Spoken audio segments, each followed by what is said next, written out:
Hey folks, Josh Scanlon with Heritage Wealth Planning here again. Last video we talked about how debt can ruin you financially. In this video we're going to talk about how leverage can ruin you financially as well. This is the second part of the first chapter of my strategic money planning book, 8 Ways to Get Your Financial House in Order. Debt is the Enemy is the name of the first chapter, and it's broken down into kind of 2 case studies. The first one, the last video we talked about with Brenda and Kevin, how when Brenda took a pretty significant pay cut and how it really set them back financially to the point where they might not be able to recoup. The second part of this, of course, is leverage. Now, you may not remember, but in 2004 and 5 and 6, banks were loaning money to anybody. There's literally something called ninja loans. No income, no assets or job. No income, no assets or job. Ninja loans. And essentially anyone who could breathe, if you could fog a mirror, you get a mortgage. It was crazy. The reasoning behind that was if I buy a house for $100,000, it's probably going to be worth $115,000 next year, $135,000 the year after, and so on and so on. So if I buy a house for $100,000, I put $5,000 down, I sell it in a couple years for $135,000, I've taken my $5,000 of equity and I've increased that to $40,000 after the sale and all. It's just it's a long way to say I borrowed to buy an asset, the asset increased in value, and the increase in value all goes to me. In this case, going back to the last YouTube channel video, the debt was fixed, but my assets are variable. And back then, the assets did a one way only, to the northeast. They just kept going up and up and up. So if my debt is fixed here, and my assets go up, my assets have this gap, this significantly growing delta, the difference between my debt and my asset base. The difference is all money going back to me. And that's how leverage can work when it works well. And in the early 2000s, it was working well for many people, to the point where people are saying, why would I put anything down when I can put as little amount as I need down to get this asset, a house, sell it in a year or two for a significantly higher price than what I bought it for, and get all my money back, plus the equity I built up because the asset increase. Guess what happens when that doesn't work? Sad, but let me show you here. So now I'm going to show you a quick little spreadsheet I created. Nothing fancy, but it's so important for you to understand leverage, because I tell you, leverage has made a lot of people wealthy, don't get me wrong, but it's made a whole lot more people broke. And that's exactly what caused the Great Depression, by the way. Yes, trade tariffs did. Yes, FDR has some laws in there that really, we're going to plow over cornfields when people are starving. Anyway, at the end of the day, one of the things that you read about the Great Depression was bankers jumping off buildings because the markets went down. Well, the reason they did that is because they were leveraged. They borrowed. Leverage is synonymous with borrowing. They were leveraged to the hilt. And when the asset declined as opposed to inclining, they had more debt than they could pay. And the only way to, what they thought to be solvent was to jump off a building. Sad. So here's how it's supposed to work. Let's just say in 2015, you bought a house for $200,000. So you paid $200,000 for a house. You put $10,000 in. That's your down payment. That's your equity. So $200,000 house, you put $10,000 in, and the house, the amount of money that you owe on that home is $190,000. It makes sense. Your debt to equity ratio is 5%. Actually, let me change this. It's actually equity to debt. Equity to debt. To debt ratio. Because you have 5% equity relative to the debt that you have. And again, equity divided into debt is your equity to debt ratio, and here's 5%. Now, we have a 4% increase in the value of the home year over year. So for 2015, 16, 17, and 18, the real estate value of the asset went up by 4% a year. And so at the end of 2018, end of the 4 years, the house is worth $234,000. It increased in value by $34,000. You were paying mortgage and you paid down the debt by only $10,000, but now you only owe $180,000 on it. But our equity has gone up from $10,000 to $54,000. You quintupled the equity that you had, even though you only paid $10,000 down in debt.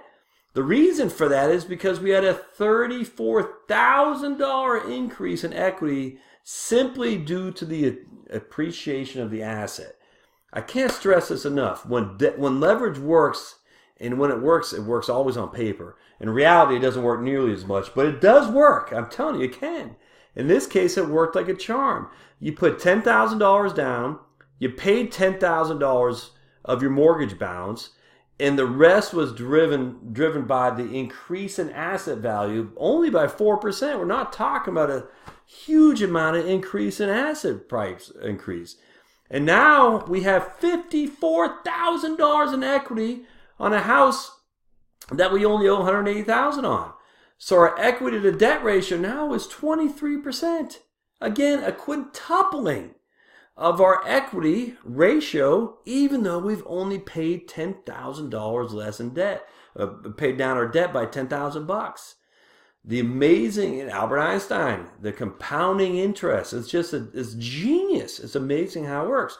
So let's fast forward another 4 years, 2018, 19, 20, and 21. Another 4 years at 4% increase in asset value. Again, 4% isn't crazy man talk. Now the house is worth $273,000. You've paid another $11,000 against your debt. So you've reduced your debt by another $11,000. So now you only owe $169,000. To take this, subtract by that, and this is your equity. You own $105,000 of this house. $105,000 is yours. You can't take it to the bank, mind you. You got to be able to cash it out before you can take it to the bank. But this is the value that is yours relative to what the house is worth. You still owe $169,000. So your debt hasn't dropped that much. It's just your equity has jumped significantly over those years. And now your equity to debt ratio is a very favorable 38.6%. Was that 38.26%? So you own more than a third of the entirety of the value of the house. Here you owned 5% of the entirety of the value of the house, and you owed 95% of the value of the house. Here you own 38% of the value of the house, and you owe 62%. So you can see how the leverage works as magic. When the market goes up, when the assets increase, leverage can work like a charm, which I just said. What happened in 2006? 2007, 2008, 2009. Let me give you a story with you. We bought our house, our first house in Phoenix, Arizona in 1998 for $97,000. Yeah, 97,000. It was less than 100. We sold it for $123 in 2001. So it appreciated by roughly 20% or so over those 3 years. Not too shabby. A few years later, I think in 2006, the lady who bought it from us sold it for $242,000. We went out for a family vacation in 2011, I think.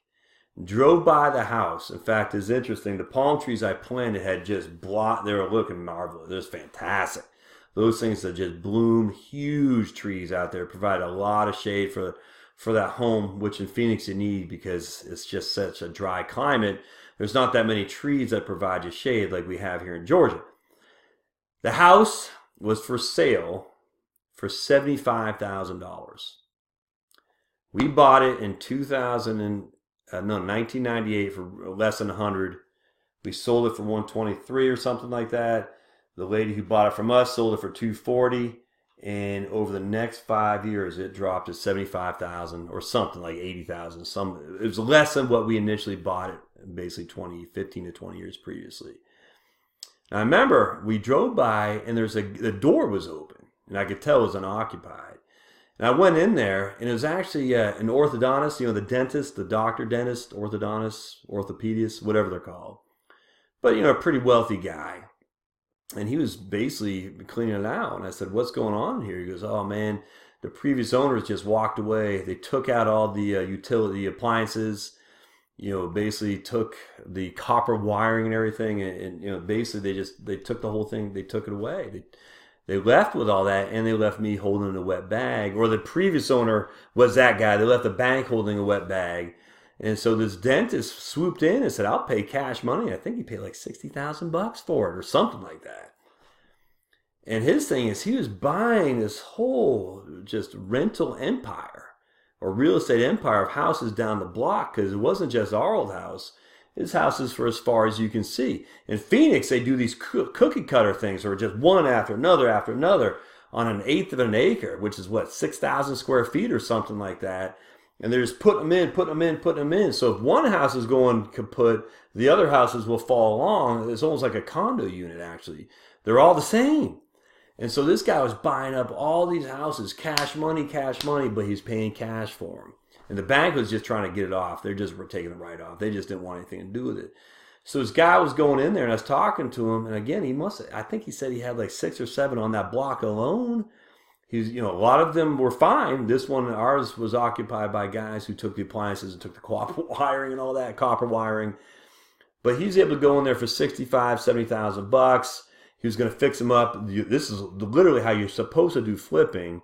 So his equity was a 65 or 70. He was going to turn around and flip them.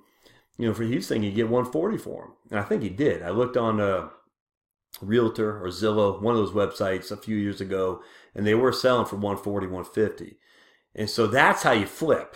But the issue between him was he wasn't leveraging much. He was paying cash money for it, knowing that the property value was at a low, very, very low there, and there wasn't a lot of building going on in Phoenix. So he knew that the supply of available housing was going to be minimal, and that someone was going to pay a much higher price than what he paid to get in that home once the economy leveled off. And he was right. It was a wonderful move for his real estate empire, but it didn't involve leveraging. It didn't involve leveraging where you're only borrowing or putting 5% down and you're borrowing 95%. That's not what he did. He bought it all cash money. He probably had a little bit of debt. I imagine a little bit. I don't know. But he did the reverse of leveraging. He paid it all equity. And that way he wasn't, his cash was in the house. And if the house didn't sell, he'd be without that cash. But he wasn't borrowing on the idea that the leveraging will make him a millionaire. It just wasn't doing that. Because what happens if the leverage doesn't work out? Well, here is a case where the 4% was a decrease in the value of the home each and every year, not an increase. And so each year the house goes down by 4% in fair market value. So let's just go back to 2015. You buy this guy for $200,000. You only put $10,000 down. That should be 5% equity to debt. 10% on a $190,000 house means your debt to equity is 5%. Or your equity to debt is 5%. Again, you own 5%. You owe 95% of the house. The idea is that the increasing in asset value will give you more equity than what you put in. But unfortunately, after 4 years, fair market value of that house is only $170,000. The house is depreciated by $30,000. Yeah, you were able to knock your debt down by 10, but the value of your home is less than you owe, which means you have negative equity of $10,000. That means your equity to debt ratio is a negative 5.5%. You owe more than it's worth, negative equity. Fast forward 4 more years, the house continued to drop by 4%. Again, guys, I'm not saying this is likely to happen. I don't know, but this is what can happen when leverage works against you. And again, we're not talking significant increase or decrease in property values, but a 4% per year decrease. Now your house is only worth $144,000. Again, you're able to pay down some of the debt, but you still owe $169,000. Take $169,000, subtract by $144,000, and you owe $25,000 more than this puppy's worth, which means you have a negative equity ratio of 15%, 14.79 to be exact. You owe almost 15% more than it's worth. And if you're going to sell this guy and you throw closing costs and mortgage commissions in there, real estate commissions, it's going to be worse. That's leverage. That's how good it can work. That's how bad it can work. Don't be suckered into the idea that real estate or stocks or, Bitcoin, for everything that goes up, it can certainly go down. Now, the issue between the difference here is if you have the time to wait for the market to re-energize itself, you can be fine. But a lot of people who take the leverage do it with the full intention of selling it in the first year or two. And that's when it can really bite in the bud, because those could have significant declines in value. If you can hang in there, you'll be fine. If you could be like my dentist and have lots of equity built up there and you don't need to sell it for a fire sale, you'll be fine because you have lots of equity. But if you're riding on the hope that the equity will increase because of asset appreciation, hope is not a good financial planning strategy.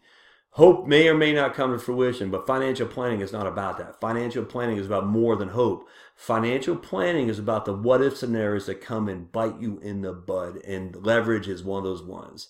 Not saying you don't borrow to buy a house. I'm in this house right here in Georgia, and I'm telling you, we owe more than we own. I'm telling you that right now, but we put 20% down, and that is a good feeling because if the real estate market tanks and we have to sell, it's a pretty doggone good chance that we'll have equity in there to at least coverage the mortgage or the real estate closing cost.